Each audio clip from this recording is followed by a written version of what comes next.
Mr. Speaker. Well, that was a rather pitiful attempt across the House over such a major piece of legislation.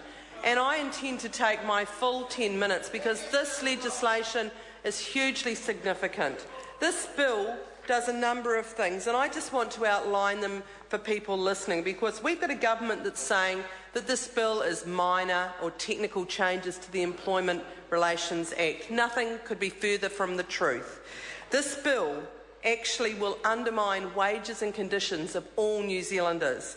This bill works against the key objectives of the Act it seeks to amend in terms of undermining our commitments to working New Zealanders, our international commitments to things like collective bargaining. The main changes do focus on collective bargaining and include removing the duty to conclude a collective agreement, allowing employers to opt out of multi-employer collective bargaining, which is where we operate across more than one workplace. It has a strike tax to try and make it more difficult for workers when they are trying to settle a collective agreement and they use the ultimate tool that they have to do that. It will make it more difficult. It removes basic entitlements to meal and rest breaks. Now, for people listening to this, I ask you, does that sound like minor or technical changes? I don't think so. And I think that this is a government that are very good at spin. They're very good at just repeating the same messages, whether or not they're actually accurate is by the by.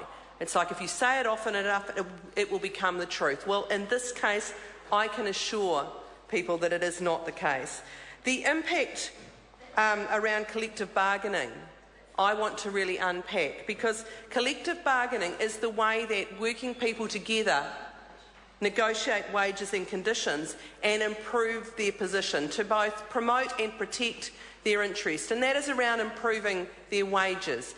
But it's more than that. It's also around ensuring that they get decent rest breaks, have conditions of employment, leave improvements, all of those sorts of things. And most of the things that we would now take for granted in this country, the things that we think are normal, have been obtained through collective bargaining, through unions and employers reaching agreements on fair wages and conditions. This is about an exchange. When a person works for somebody else, they are exchanging their labour.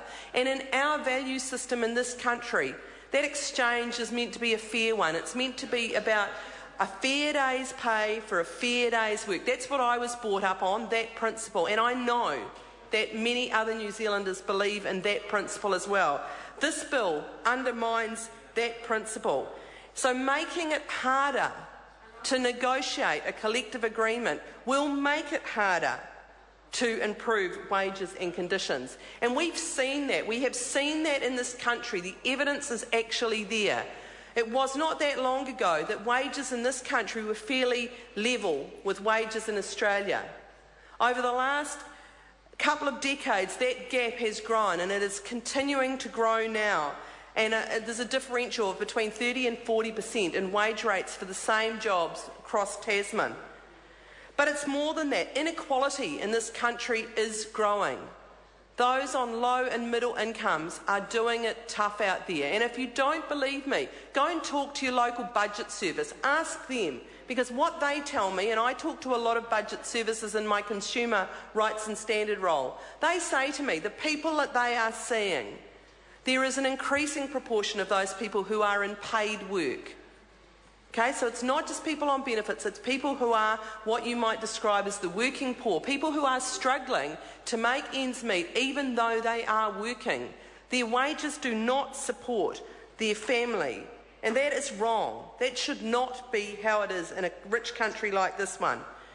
And I want to ask, who suffers the most? Well, obviously we could say that children living in families that are struggling to make ends meet, they certainly suffer.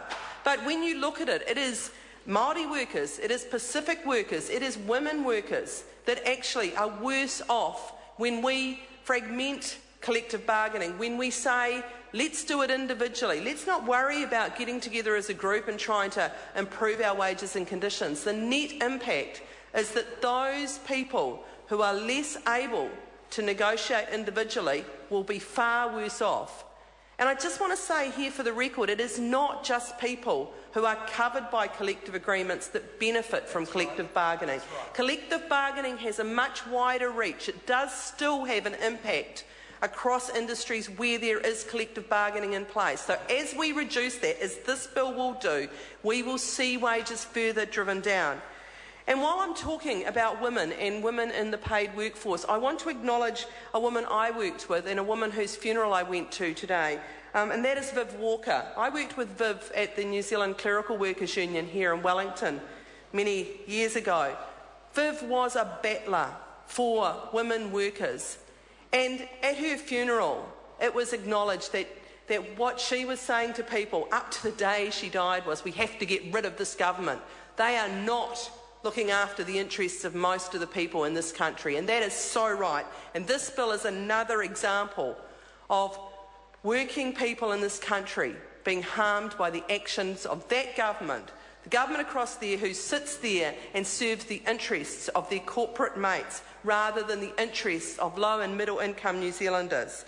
So I want to acknowledge the work that Viv did. I want to acknowledge her as a strong woman who fought for fairness in the workplace, and say that this bill goes against everything that she stood for. So going back to low wages, it means that families can't necessarily afford to have decent food. Does that matter to anybody across the house? Decent food.